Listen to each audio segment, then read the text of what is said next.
Paralaxe Mídia.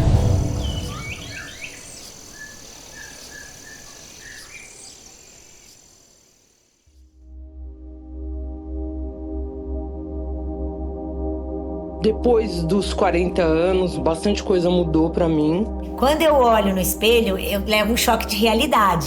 Com 30 anos eu não senti o peso do envelhecer, apesar do cabelo branco que já apareceu e das ruguinhas no canto dos olhos.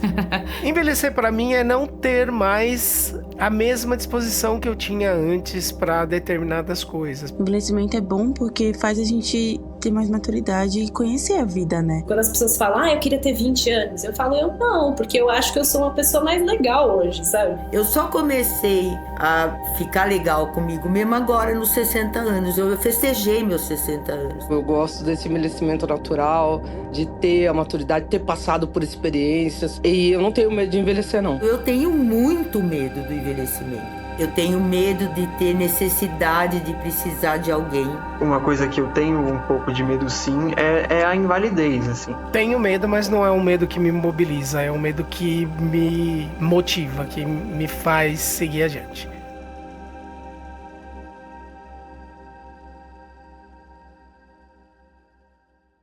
Envelhecer. Segundo o dicionário Michaelis, tornar-se velho, aparentar mais idade, tomar aspecto envelhecido. Ou ainda, ficar sem frescor, fora de moda, sem utilização por longo período, estar próximo do fim.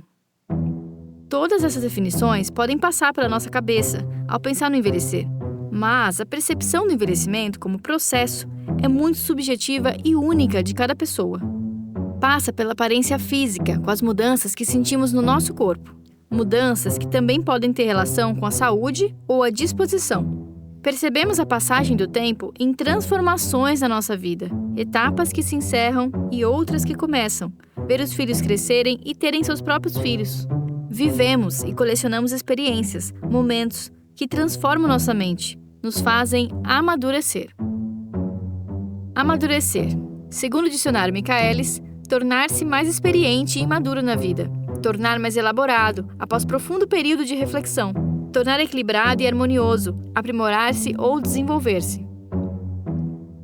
Envelhecimento e maturidade, duas palavras tão relacionadas, mas que podem trazer sentidos tão diferentes, positivos ou negativos, dependendo de quem olha e como olha. Envelhecer e amadurecer são processos que acontecem ao longo do tempo e que todos passamos durante nossas vidas. Podem vir com surpresas, crescimento e delícias, mas também medos, preconceitos e frustrações. Para começar a abordar esse tema tão individual, mas também tão coletivo, nesse primeiro episódio do podcast Maturidades, trouxemos diferentes visões sobre o envelhecimento. Algumas de pessoas que pesquisam esse tema e outras de pessoas comuns, como nós, que vivenciamos esse momento em diferentes proporções. Eu sou a Gláucia, eu tenho 53 anos e sou modelo. Meu nome é Letícia, eu tenho 30 anos, sou psicóloga. Eu sou JJ, também conhecido como Jean, eu sou ator, eu tenho 60 anos. Meu nome é Melissa, eu tenho 21 anos, eu trabalho com maquiagem. Eu sou o Marlon, eu tenho 22 anos e eu sou técnico de som. Sou Regiane Melo, tenho 61 anos, trabalho com eventos de dança de salão. Oi, eu sou a Vivi Rocha, eu tenho 40 anos e sou cantora, compositora, produtora musical e poeta. Eu sou o João Iotti, sou advogado, atualmente eu tenho 36 anos. Meu nome é Ieda Duarte, eu trabalho na Universidade de São Paulo, eu tenho 64 anos. Eu sou a Laís Valina, tenho 26 anos. E eu sou a Cláudia Moreno, tenho 58 anos. E esse é o Maturidades.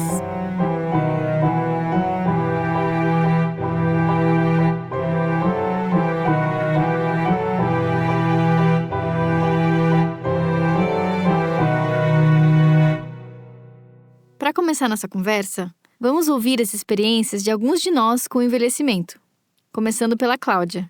Quando eu não me olho no espelho, eu me sinto com 15 anos de idade, porque eu tenho a cabeça, o jeito. Então, sempre me enxergo diferente. Quando eu olho no espelho, eu levo um choque de realidade.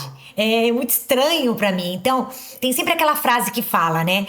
Ai, quem dera eu estar com esta cabeça com menos idade, né? Poxa, eu ia desfrutar muito mais, eu ia fazer muito mais, eu ia ter isso, ter aquilo, né? Então, a maturidade, ela traz, às vezes, mais equilíbrio, às vezes você pondera mais o que você vai falar, o que você vai fazer, você começa a pensar um pouco diferente, traz um pouco de expertise, né? Para algumas coisas que você, tipo, não sabia lidar e hoje torna-se mais fácil. Jean, 60 anos. Eu me sinto um garoto ainda, né? Se eu ficar bastante tempo sem me olhar no espelho, eu literalmente esqueço. E uma coisa que é muito legal é que eu convivo muito com pessoas jovens. E eu gosto muito de estar entre as pessoas jovens porque eu aprendo muito com elas. Envelhecer para mim é não ter mais a mesma disposição que eu tinha antes para determinadas coisas. Por exemplo, se alguém chegar para mim e falar, vamos em tal lugar, começa às 11h. Aí eu até falo assim, legal, eu vou. Chega no dia, eu mando mensagem e falo assim, eu acho que não vou. Não que eu esteja com dor, que eu esteja cansado, mas assim, não me dá mais pique para determinadas coisas. Eu não consigo mais curtir coisas que antes para mim eram uau, né? Se eu tenho medo de envelhecer, eu tenho. De verdade eu tenho.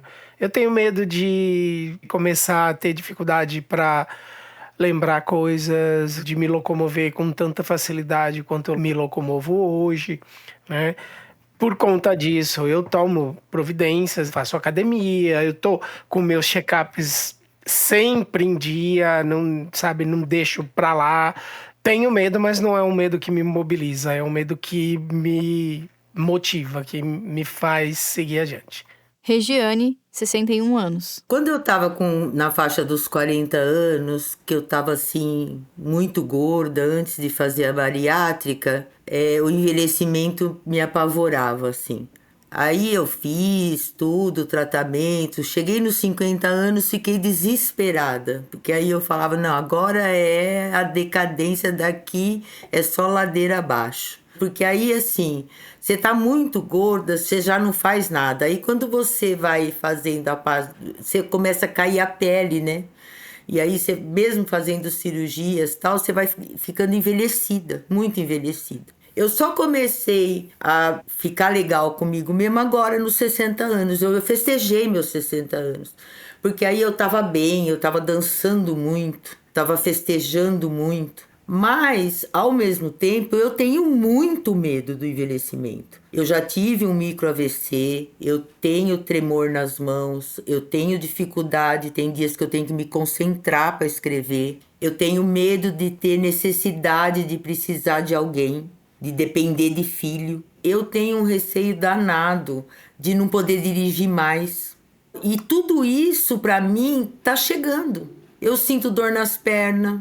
Eu já sinto eu cansada. Eu realmente estou com medo do envelhecimento. Gláucia, 53 anos. Eu gosto de estar ficando mais velha, porque eu acho que depois dos 40 anos, bastante coisa mudou pra mim. Eu fiquei viúva muito cedo. Então, depois dos 40 que eu me formei, porque eu tive que criar as meninas. Depois dos 40... é que eu pude ser vista também como uma mulher bonita. Então, são várias coisas que melhoraram na minha vida. Eu não tenho dores, mas, por exemplo, eu caí na rua ano passado e rompi todos os ligamentos, que é uma coisa que quando você tá mais nova, você cai, você levanta e tá tudo bem. Então, eu comecei a fazer pilates, eu comecei a jogar vôlei, para poder depois brincar com os meus netos também, né? Eu acho importante porque eu pude brincar com as minhas filhas. E agora eu tô me preparando também para brincar com meus netos. Eu quero ter fôlego, eu quero estar ativa nesse tempo, eu quero poder participar, né, desse tempo. É um tempo também para mim que eu tô conseguindo viajar, ter tranquilidade, porque agora eu já sei que as coisas não são na ansiedade, tudo tem um tempo. É um tempo de mais clareza para mim, eu gosto mais. E hoje eu também não fico em qualquer mesa. Sabe, eu fico num lugar que me tratam bem. E antes eu aceitava qualquer coisa. E eu não tenho medo de envelhecer, não. Vivi, 40 anos. Eu lembro quando eu fiz 26 anos, eu tive uma crise do tipo, meu Deus, eu estou muito perto dos 30 anos, socorro, o que eu estou fazendo com a minha vida? E olhando hoje, é meio engraçado, né? Mas na época era muito sério. Foi a única crise que eu tive até hoje, de idade. E aí, quando eu fiz 30, eu tava muito feliz, assim. Tipo, nossa, eu fiz 30 anos, que coisa maravilhosa. E quando eu fiz 40 agora esse ano, também foi a mesma coisa, né? E acho que, em parte, porque a gente cria algumas coisas na cabeça da gente, quando a gente é jovem, assim, mais jovem, que é, uma pessoa de 40 anos é velha. E aí, quando a gente chega lá, a gente vê que a gente que faz um pouco a história da gente, o que a gente vai ser, né? O que é velho pra mim, o que é velho pro outro, enfim, o que isso significa também, né? Tudo isso pra dizer que hoje, com 40 anos, assim, quando as pessoas falam, eu queria ter 20 anos, eu falo, eu não, porque eu acho que eu sou uma pessoa mais legal hoje, sabe? Eu sou uma pessoa mais satisfeita comigo, eu sou uma pessoa que eu acho que compreende melhor certas coisas, né? Mais madura mesmo. Marlon, 22 anos. Eu também não tenho medo do envelhecimento em si, do passar dos anos, mas uma coisa que eu tenho um pouco de medo sim é a invalidez, assim, a dependência, sabe? Que se tem uma coisa que eu não gostaria de ser é um estorvo, assim, para as pessoas, sabe? E nesse sentido eu acho que eu tenho medo, assim. Até porque eu não sei se eu vou ter filhos, não desconsidero, mas também não considero a possibilidade. E eu fico pensando em pessoas que poderiam cuidar de mim, eu não consigo pensar em ninguém. E eu também não sei, eu não gosto muito da ideia de ficar trancado num asilo para sempre. Se eu tenho medo do envelhecimento, é mais nesse sentido, assim. De resto, eu acho que não. Não penso muito sobre isso, mas vira e mexe eu penso sim, e me deixa um pouquinho apavorada, não vou mentir. Melissa, 21 anos. Só quero falar que eu não tenho medo de envelhecer, eu acho que envelhecimento é consequência da vida. Envelhecimento é bom porque faz a gente ter mais maturidade e conhecer a vida, né? Porque se a gente não envelhece, a gente não tem como não envelhecer. Um dia de cada vez, e cada dia é uma coisa nova que você se aprende, que você vive, que você conhece. Então eu acho muito bom viver e eu acho muito gostoso a vida. Então não tenho medo nenhum de envelhecer. Pelo menos não agora, né? Com 30 anos eu não senti o peso do envelhecer, apesar do cabelo branco que já apareceu e das ruguinhas no canto dos olhos. Mas ainda não é uma questão que eu me debrucei a pensar, né, e a sentir de fato. Mas pra mim o envelhecer ele tá acontecendo de uma forma assim, eu me tornei mãe, eu tô vendo uma criança crescer, eu encontro amigos e aí a gente fala, nossa, lembra? Eu falo, nossa, mas já foram 15 anos, né? Pra mim 15 anos era uma coisa tão distante, né? Meu nome é Letícia, eu tenho 30 anos, sou psicóloga. Eu trabalho com a parte da psicologia obstétrica. Ouvindo vocês, né, fiquei pensando também como o envelhecer a gente pode conceituar, né, como uma adaptação de identidade, né? A gente não pode pensar só como um declínio, mas é uma reorganização da experiência. Então, assim, em cada fase a gente vai assumindo novos papéis e a gente vai dando significado diferente para eles. E é importante a gente estar ali consciente, né, de quem a gente foi, quem a gente é, quem a gente quer ser ou quer continuar sendo, porque isso dá aquele fôlego da vida, né? Porque assim, a gente envelhece desde o nosso primeiro dia de vida. É o curso natural, né? Então envelhecer é estar vivo. Mas como que a gente permanece nessa vida? Eu acho que a gente ditar o nosso tempo na medida do possível, também faz a diferença, né, nesse processo do envelhecer. Lógico que vai depender da condição socioeconômica das pessoas, né, das particularidades da vida dela, mas é importante a gente olhar por essa ótica também, né? É muito interessante esses relatos, porque é muito claro que o envelhecimento ele é assim, muito diferente para cada pessoa, né, ele é heterogêneo.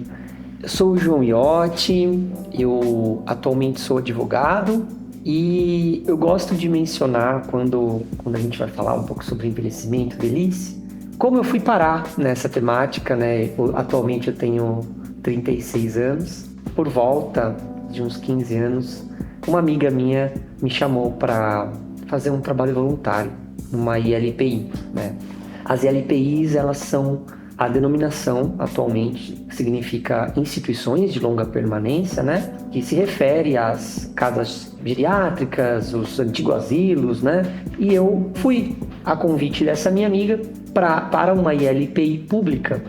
E uma característica das ILPIs públicas é que são pessoas que por algum motivo elas não possuem a condição econômica, é claro, para pagar uma ILPI privada, né? Isso é óbvio, mas também existe uma grande vulnerabilidade, não só econômica, mas também, por vezes, acompanhada por uma vulnerabilidade social. Algumas pessoas que estavam residindo, né, naquela IPI tiveram ao longo da vida múltiplas violações de direitos humanos, desde as relações trabalhistas, como relações envolvendo violência doméstica ao longo da vida.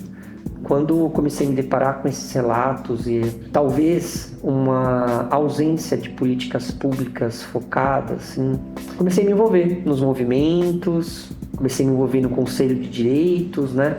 E dali eu não consegui mais parar. Eu acabei fazendo meu mestrado e atualmente um doutorado na Universidade de São Paulo sobre o tema, né, direitos humanos, envelhecimento, velhice. Também acabei participando de entidades, instituições, movimentos que de alguma forma tentam difundir a temática, impulsionar a temática aqui no Brasil e internacionalmente, né? Olha, o envelhecimento para mim hoje, eu, para falar a verdade, eu não pensava muito sobre, por mais que lá atrás, né, eu conversasse muito com as pessoas idosas, né, como voluntário, eu ainda não me via, né, dentro deste processo de envelhecimento. E aí é claro que com o tempo, e principalmente depois do meu mestrado, eu comecei a pensar muito sobre isso. E hoje eu chego numa conclusão, né, pode mudar, né, ao longo da vida, mas hoje, para mim, envelhecimento significa estar vivo. E para mim também é um lembrete muito importante que a nossa vida aqui, nossa vida material, ela é limitada. Nós temos um começo e um fim, né? Então, para mim também é um lembrete da importância, né, dos momentos, a importância de estarmos presentes. E é claro que eu sinto medo, porque é o desconhecido, mas eu também penso, a vida é isso também, né? Então, eu acho também que é natural nós sentirmos isso. Acho que todo mundo sabe que vai envelhecer. Se existe uma verdade na vida que todo mundo sabe, é que vai morrer. Mas a gente não pensa nisso. Da mesma forma, todo mundo sabe que vai envelhecer, mas as pessoas nunca acham que vai acontecer com ela. Eu almejo envelhecer porque eu não quero morrer cedo. É mais ou menos isso. Meu nome é Ieda Duarte, eu sou enfermeira de formação. Eu trabalho na Universidade de São Paulo. Eu tenho 64 anos. Na minha vida, eu sempre trabalhei com envelhecimento, porque eu fui criada pela minha avó. Minha avó, isso há 40 anos atrás, ela morreu com demência. Ela teve demência e morreu com demência. E se ainda hoje a gente ainda está caminhando para construir uma coisa de políticas de cuidados, etc., naquela época a gente não tinha nada. Mal se falava de demência, naquela época se falava que os velhos eram esclerosados, coisas assim. E eu senti muita dificuldade de achar orientação para cuidar da minha avó. Aí eu prometi para mim mesma que eu ia estudar, ia trabalhar para construir alguma coisa que pudesse ajudar as pessoas, as famílias, etc., a cuidar de seus parentes idosos que um dia precisassem de cuidado. Daí por aí eu fui ser enfermeira, por isso trabalho com cuidado a minha vida inteira. E por isso que eu sempre trabalhei com idosos, com cuidadores de idosos, com formação nessa área. Eu sou a pessoa que criou o primeiro curso de bacharelado em gerontologia da USP. Ele funciona já há 20 anos, né? Ele começou em 2005, então a gente tem 20 anos de pessoas sendo formadas para trabalhar especificamente nisso num mundo que envelhece rapidamente num país que daqui a pouco inverte a curva. Eu coordeno um estudo aqui no Brasil, que é o maior estudo em tempo, né, longitudinal, que acompanha a população idosa aqui em São Paulo. Ele tem 25 anos. Ele se chama Estudo SAB, Saúde, Bem-Estar e Envelhecimento. Envelhecer, para mim, foi alguma coisa que foi acontecendo naturalmente. Como eu estudo, trabalho com isso, sempre dei muita aula sobre envelhecimento depois que me formei, etc., a primeira coisa que eu aprendi é que velho meio não tem idade, né? Assim, depende da faixa etária que você lida, velho é sempre uma pessoa que tem 10 ou 15 anos mais que você. Então, se você perguntar para uma criancinha quem é velho para ela, vai ser o irmão mais velho que tem 15 anos ou mais que ele. O pai é velho, a mãe é velha. Então, eu sempre lidei com isso, sempre trabalhei com isso. Mas aí, de repente, você vê que você entrou na faixa etária, né? Você faz parte do grupo 60 a mais. Então, você tem que aprender assim, você é idosa? Sou. Sou por quê? Eu virei abóbora quando eu fiz 60 anos, que nem a Cinderela meia-noite. Não aconteceu nada, né? Eu lido bem com isso? Eu lido com naturalidade. Não existe a pílula da juventude. Conforme você vai envelhecendo, você tem que fazer uma autoanálise, uma autocrítica do que é que está diferente. Até onde você pode, até onde você não pode. Às vezes isso é um problema quando as pessoas vão ficando mais velhas, né? Por exemplo, hoje em dia você fala com pessoas de 80, 90 anos que gostam de dirigir. Até que horas ele pode dirigir com segurança, né? Tem coisas que a gente fala para os outros e de repente você tem que falar para você mesma. É fácil? Não. Porque é nessa hora que você percebe que o tempo está passando. E acho que isso é uma coisa mais comum quando a gente vai ficando mais velho, você se sente nesse direito. Agora, eu tenho o direito a de viver mais, a viver feliz, a dizer as coisas que eu penso, sem muita preocupação com o que os outros vão pensar. Então, eu acho que quando você vai envelhecendo, você fica mais seguro de você mesmo. Pensar no envelhecer, muitas vezes é pensar no medo do que pode acontecer ou do que podemos perder com o passar do tempo. Mas também pode significar mais segurança de si e priorizar aquilo que realmente importa. A idade pode estar relacionada a coisas positivas e negativas. E muitas vezes as pessoas podem assumir coisas sobre nós com base na idade que a gente tem, ou na idade que a gente parece ter. E é aí que o etarismo entra na conversa. Eu nunca ouvi falar sobre etarismo, Laís. O que é etarismo? Eu ouço na televisão direto, né? Todo mundo falando, virou moda, né? Falando inclusive do preconceito sobre o etarismo, né? Que nada mais é, pelo que eu entendo, da idade, né? Dos conflitos, de gerações. O etarismo nada mais é do que um preconceito baseado na ideia, né, de pré-definição de papéis. Então, se é esperado que em determinada idade se cumpra tais requisitos, né? Se é esperado que se ocupe tal lugar e tais papéis na sociedade, né? O etarismo, né, ele possui diversas traduções aqui para o Brasil. Alguns chamam de idadismo, ageísmo, mas elas significam, na maioria das vezes, né, o mesmo conceito. Então, o etarismo, ele é o preconceito, estereótipo e a discriminação relacionadas à idade.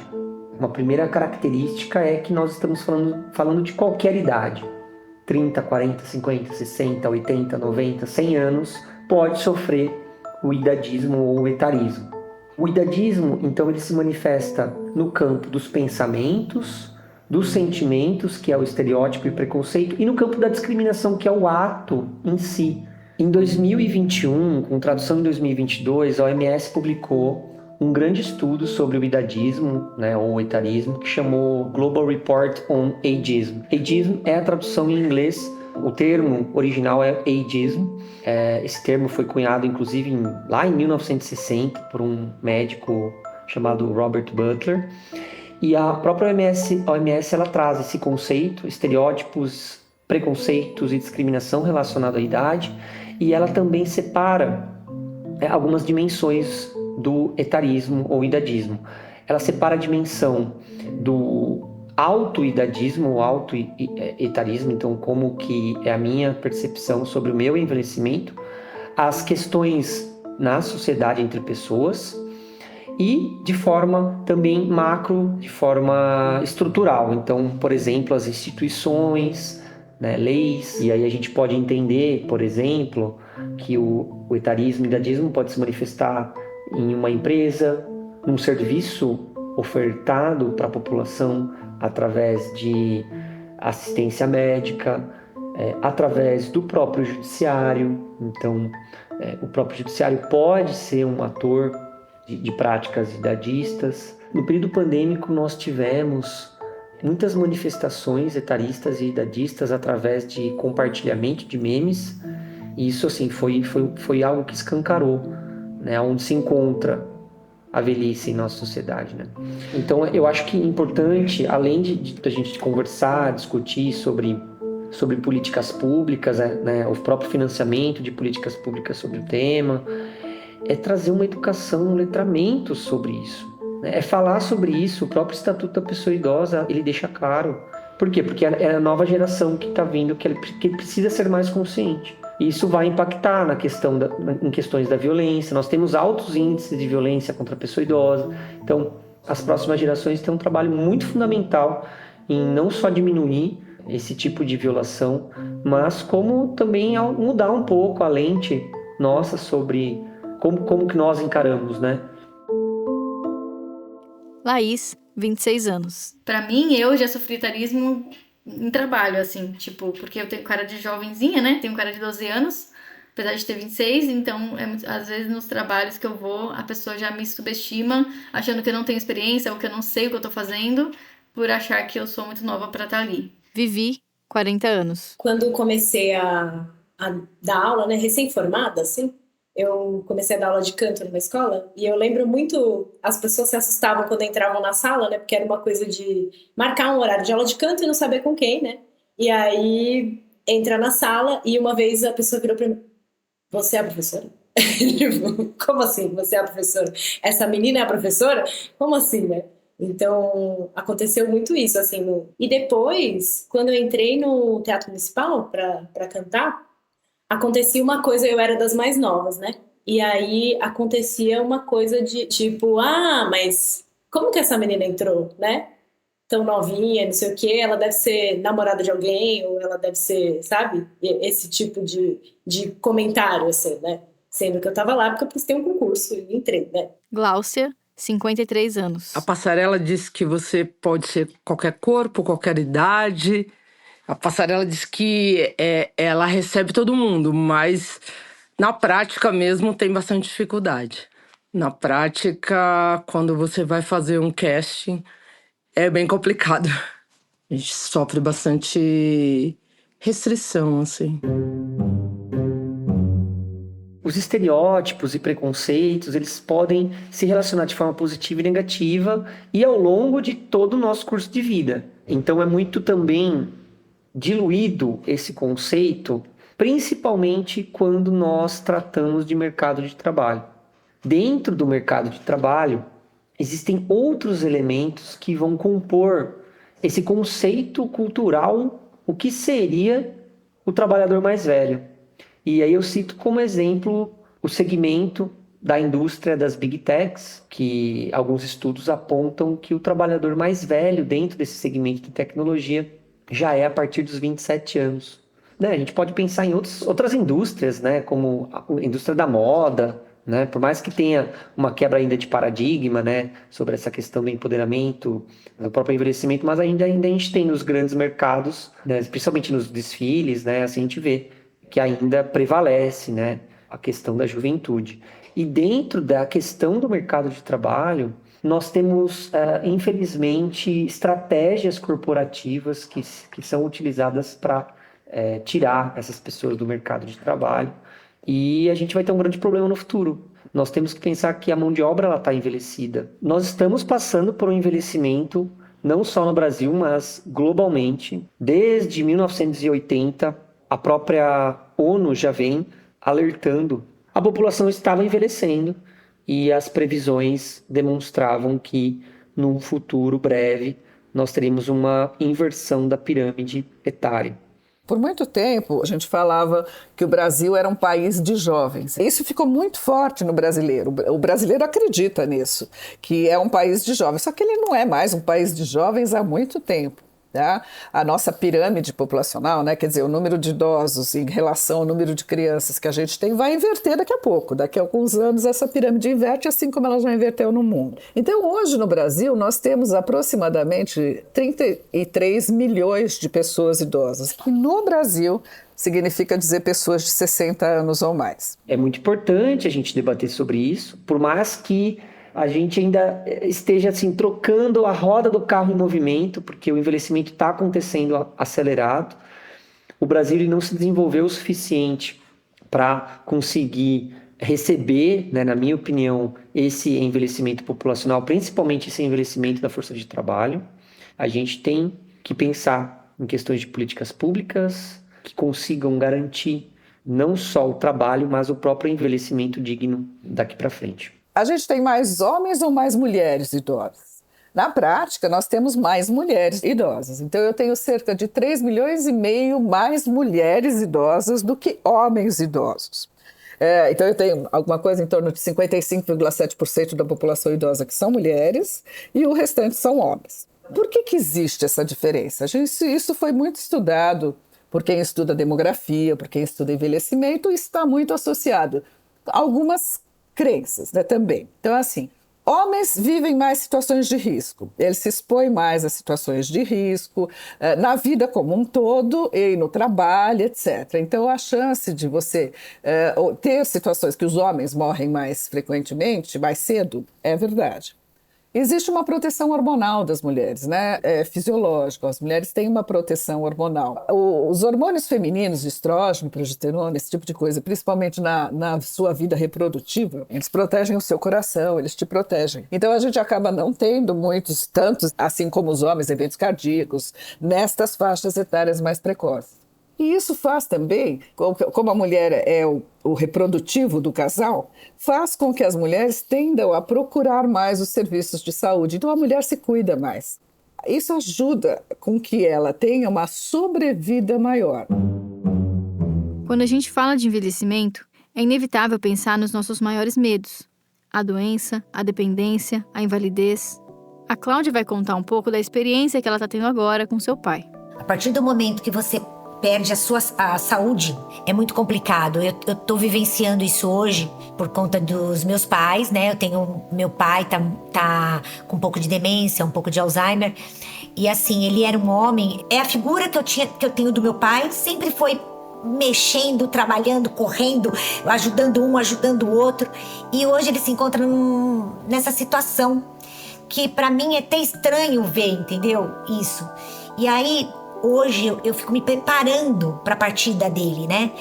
Por conta de que eu vejo como ele tá, a chama dele tá apagando, né? Eu acho que a gente tá sofrendo mais do que ele. Da impressão até, né? Esse também que é meu medo. Porque eu acho assim, a partir do momento que você não tem mais discernimento muito das coisas e você realmente precisa do outro para cuidar de você, é muito complicado. Entendeu? Então tem aquela coisa, eu não tive filhos, e agora quem vai cuidar de mim?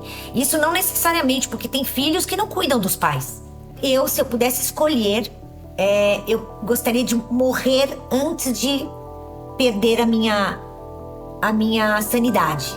Letícia, 30 anos. Quando, ouvindo vocês falarem sobre a questão do envelhecer, eu percebi o quanto a questão do desamparo está associado, ao envelhecimento. E aí a gente sabe que é porque é uma realidade de muitas pessoas, que ao envelhecer se encontram nessa situação de desamparo. Mas aí me vem à cabeça também uma questão muito forte que é falha no nosso país, que é a questão de políticas públicas efetivas para a terceira idade.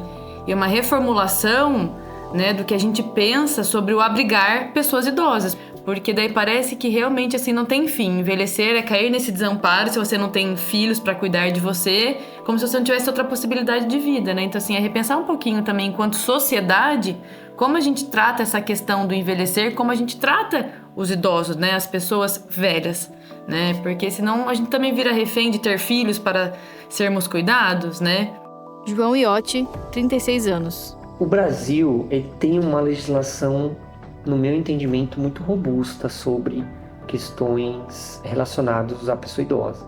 E aí eu cito como exemplo, o nosso Estatuto da Pessoa Idosa, a Lei 10.741 de 2003. Cito também a Política Nacional do Idoso, 8842 de 94. E atualmente nós tivemos esse ano, 2025, uma lei muito interessante e importante sobre Política Nacional do Cuidado. A questão do cuidado ainda, ela é um ponto frágil em nosso país, então é importante que a gente tenha o governo focado nessas questões do cuidado, e não só do cuidado em si da pessoa idosa, mas de quem cuida. Existe esse grande debate, de quem cuida de quem cuida, E nós temos um futuro próximo em que pessoas idosas cuidando de outras pessoas idosas, pessoas que deixam de trabalhar para cuidar do seu pai, da sua mãe, do seu avô.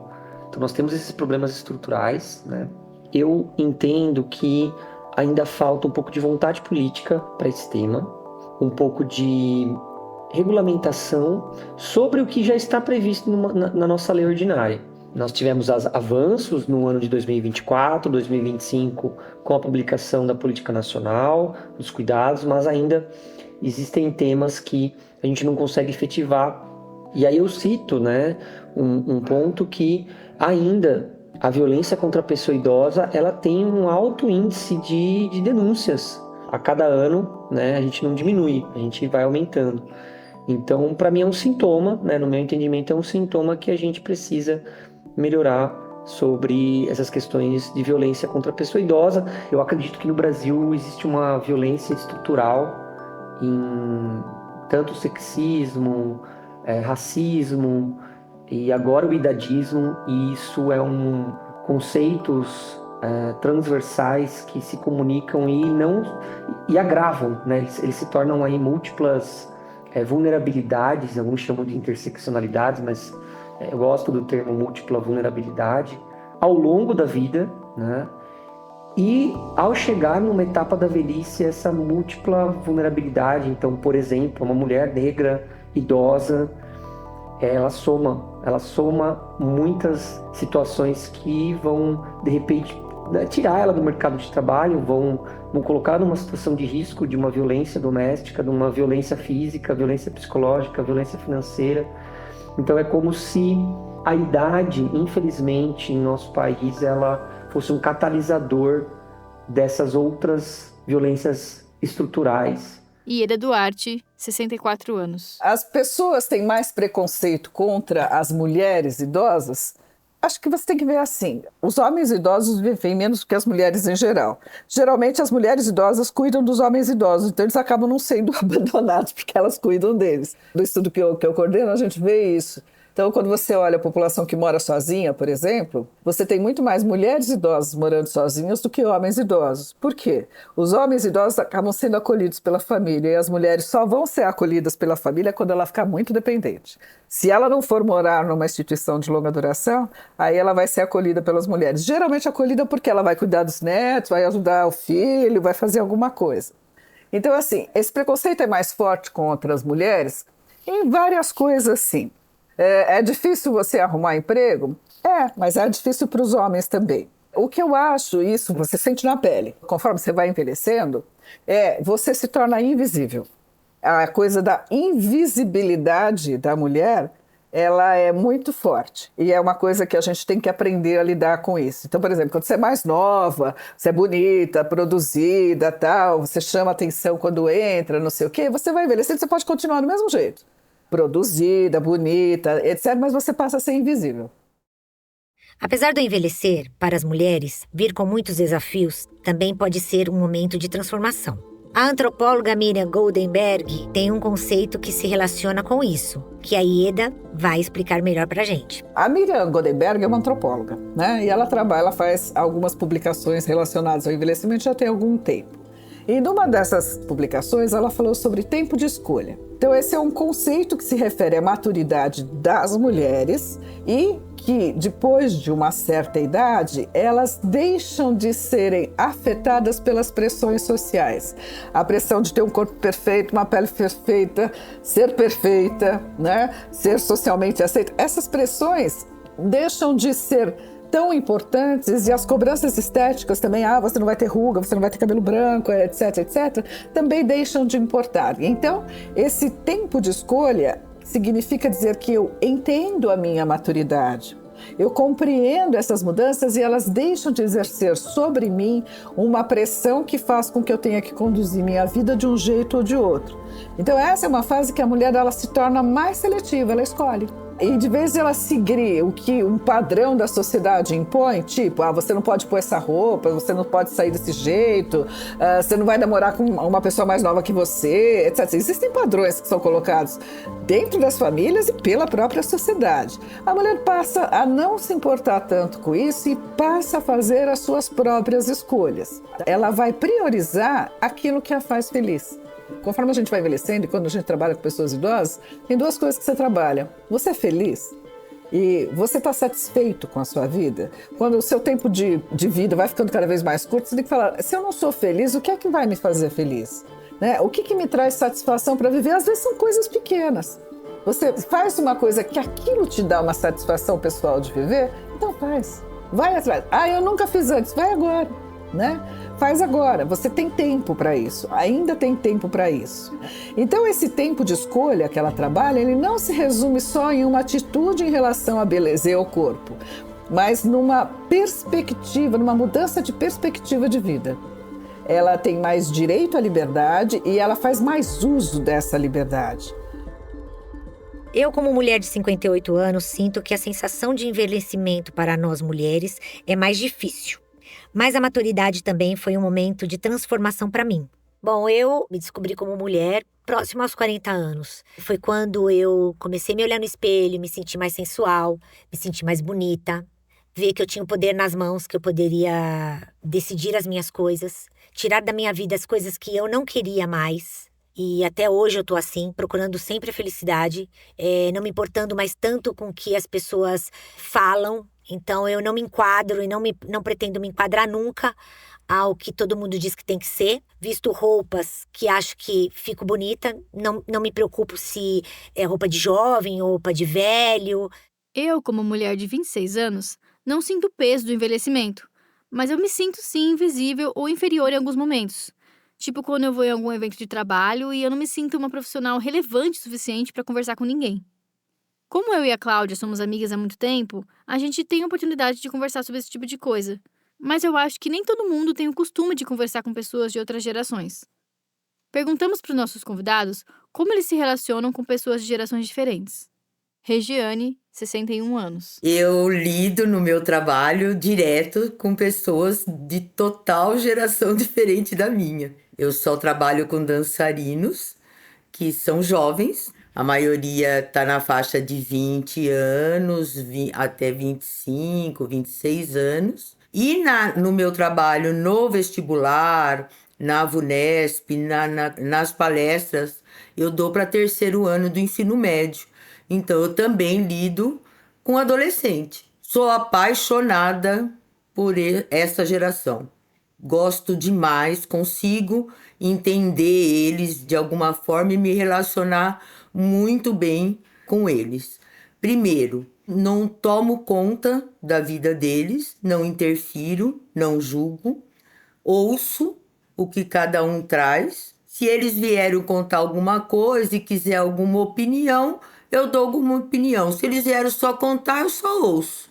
Então, eu consigo lidar bem com as gerações sem ter conflito. Ela me enriquece muito, ela me mostra várias coisas. Gláucia, 53 anos. Então, eu convivo com pessoas de várias gerações também.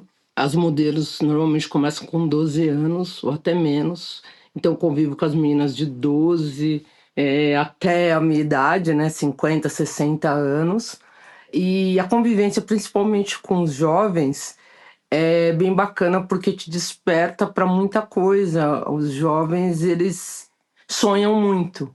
E é muito legal, porque eu já estive nesse lugar de achar que ia mudar o mundo. E aí te faz continuar. João Iotti, 36 anos. Sobre as questões intergeracionais, a própria OMS, no relatório Global Report on Ageism, ela deixa claro que uma das estratégias de combate ao idadismo é o fortalecimento das relações intergeracionais, que é um desafio. A gente percebe que existe, de fato, uma resistência em alguns segmentos, principalmente no mercado de trabalho. Esse assunto não é atual, não é algo que apareceu agora, mas já vem se discutindo na União Europeia, por exemplo, questões da chamada guerra geracional, como se uma geração tivesse disputando o cargo ou, enfim, com uma geração mais velha e, enfim, isso foi inclusive objeto de alguns estudos e tem se falado, né, para combater essa suposta guerra intergeracional, um movimento contrário que seria a geracionalidade solidária, algo nesse sentido, ou seja, uma solidariedade entre as gerações. Marlon, 22 anos. Eu acho que em 99% dos ambientes que eu estive, eu era a pessoa mais nova, assim. Desde a escola, desde sempre, na faculdade também, no trabalho, eu sempre fui a pessoa mais nova. E isso me tornou uma pessoa meio estranha no sentido de sempre querer me igualar, assim, em questão de jeito, de maturidade, de tudo, assim. E aí eu acho que isso acabou gerando uma coisa que eu sempre acabo me aproximando muito mais de pessoas mais velhas, assim. Num nível que eu acho até meio preocupante, assim, de eu não gostar muito de conviver com gente que é mais nova, sabe? Gosto muito mais de estar perto de gente mais velha, tanto que eu estou namorando uma pessoa que é mais de 8 anos mais velha que eu, assim. não é uma diferença tão grande quanto tem outras diferenças de idade aí, por aí, de relacionamento, mas é uma coisa que já causa certos conflitos geracionais, assim, diários. O que às vezes é engraçado, às vezes dá um pouco de uns desentendimentos, assim. Acontece muito o que já foi falado aqui também no trabalho, de eu estar sempre com pessoas mais velhas e eu ser meio que subestimado, assim, como se eu não entendesse das coisas, como se eu não soubesse o que eu tô fazendo e as pessoas querem explicar pra mim que eu já sei. É uma coisa que costuma acontecer comigo, assim, também. Cláudia, 58 anos. Eu sempre tive uma boa relação, aliás, eu sempre atraí as pessoas mais novas pra perto de mim. A minha casa sempre lotou de crianças, né? Gostavam de ficar lá, tudo queria ir pra casa da Cláudia. E eu sempre gostei da minha casa cheia de criança. Aí depois fiz amizades, então cresceram, né? Cresceram. E eu fiz amizade, mas mesmo assim a distância de idade é enorme, né? E eu me relaciono super bem. Pra mim, eu converso com eles como eu converso com uma pessoa da minha idade. Então, eu levo muito bem. E fora também, sempre tem os paqueras. Tem muitos paqueras novinhos, tal, que eu acho esquisito até, né? Eles quererem se relacionar com mulheres mais velhas. Eu acho engraçado isso, dou risada. Não me relacionaria, tá? Com rapazes mais novos. No fim, eu tenho preconceito.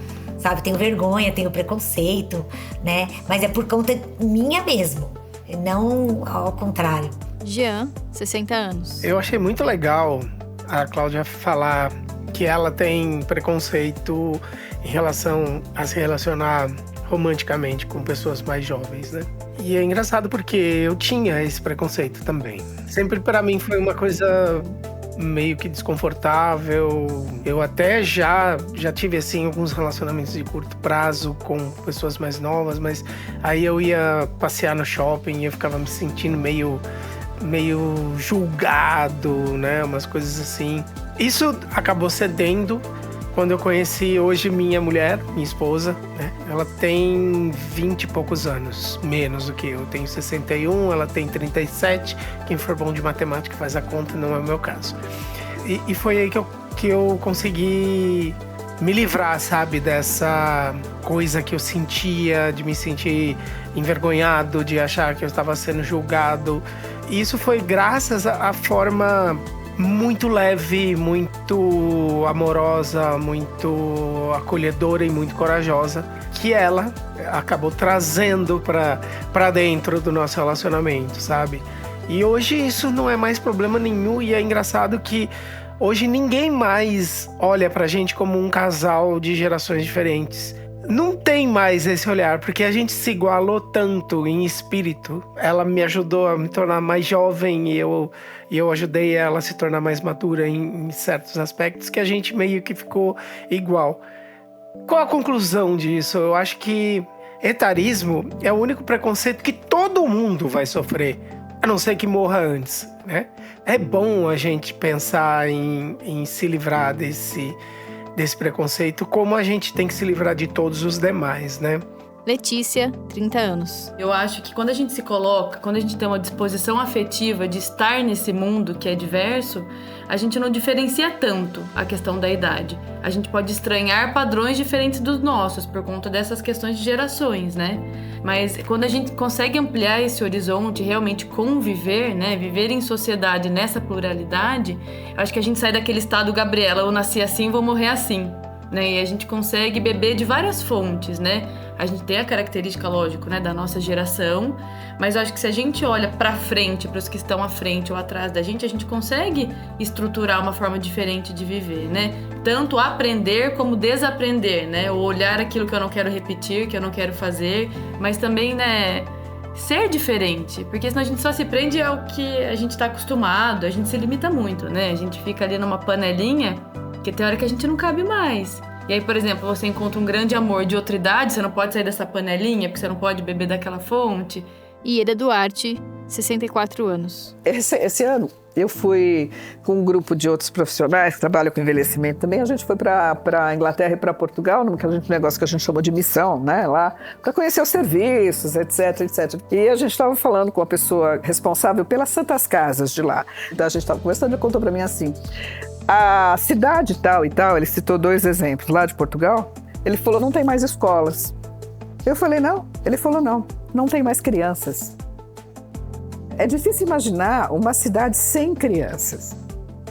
É muito triste isso. Então, assim, embora eu seja pessoa eu sou ativa na questão do envelhecimento, né? Eu sou uma pessoa que luta por isso, pelo bem dos idosos, etc, etc.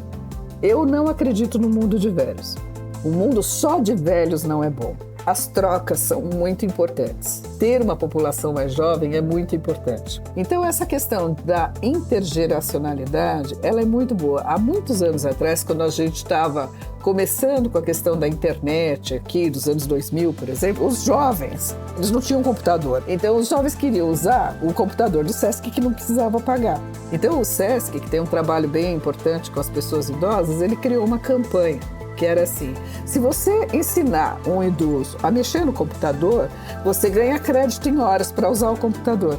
Isso deu muito certo, porque daí o jovenzinho, né, o adolescente, ia ensinar o idoso a mexer no computador, mas não ficava só nisso. Porque daí eles faziam amizade, eles começavam a trocar, o idoso ensinava um monte de coisa para o jovem, para o adolescente, etc. Então foi uma experiência que deu muito certo. Então essa coisa que a gente fala assim, os jovens não gostam dos idosos, a gente tem problema de gerações, a gente tem distanciamento. Mas as pessoas precisam estar abertas a isso.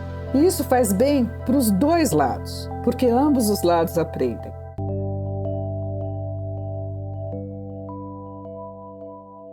E você? Com quantas pessoas mais velhas ou mais novas você interage no seu dia a dia? Eu mesma sempre busquei, meio que sem querer, fazer amizade e conversar com pessoas de outras gerações, mais novas ou mais velhas que eu. E quando eu percebi, eu me via no meio de uma roda de pessoas mais velhas ou tendo amizade com pessoas bem mais novas. E isso às vezes era natural, mas às vezes era um pouco estranho. Eu podia parecer não pertencente. E algumas pessoas também me julgavam por isso. Mas eu sempre acreditei que as trocas entre gerações podem ser muito produtivas e muito especiais também.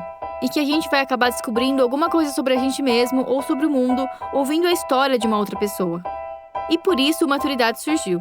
Pra gente falar sobre envelhecimento como um processo de que todos nós participamos. E para promover encontros entre pessoas de diferentes gerações, pontos de vista e vivências. Nos próximos episódios, vamos trazer conversas entre gerações de mulheres que vêm nos contar suas histórias. E através de suas experiências, vamos refletir sobre temas que dizem respeito a todas nós, como trabalho, autoestima e maternidade. Depois, vamos conversar também com os homens, para entender a perspectiva deles sobre o envelhecimento e como as estruturas sociais também os afetam. Espero que você nos acompanhe nessas conversas e que juntos possamos aproximar gerações e pessoas. E eu entendo que o nosso papel, não só como ativistas, como pessoas que estão inseridos na temática, mas é uma geração que tem uma responsabilidade de mudar esse olhar que nós temos sobre o nosso envelhecimento. Maturidades é uma produção da Paralaxe Mídia, com produção executiva e direção de Laís Valina. Apresentação, Laís Valina e Cláudio Moreno. Assistência de direção, Marlon Carvalho. Edição e mixagem, Laís Valina. Estúdio de masterização, João Godoy. Produção da Paralaxe Mídia, Beatriz Costa. Identidade visual, Tis Jusca e Andressa Viena. Trilha original composta por Laís Valina, com execução de Beatriz Costa. Redes sociais, Andressa Viena, Jordano Gadelha, Tis Jusca e Rafaela Oliveira. A Paralaxe Mídia é uma iniciativa da Ana Lema Filmes. Para saber mais sobre nossos convidados e ver conteúdos adicionais, acesse o nosso site e siga nossas redes sociais. Assim, você vai ficar sabendo das novidades do Maturidades e de outros podcasts da Paralaxe. Os links estão na descrição do episódio. Até a próxima!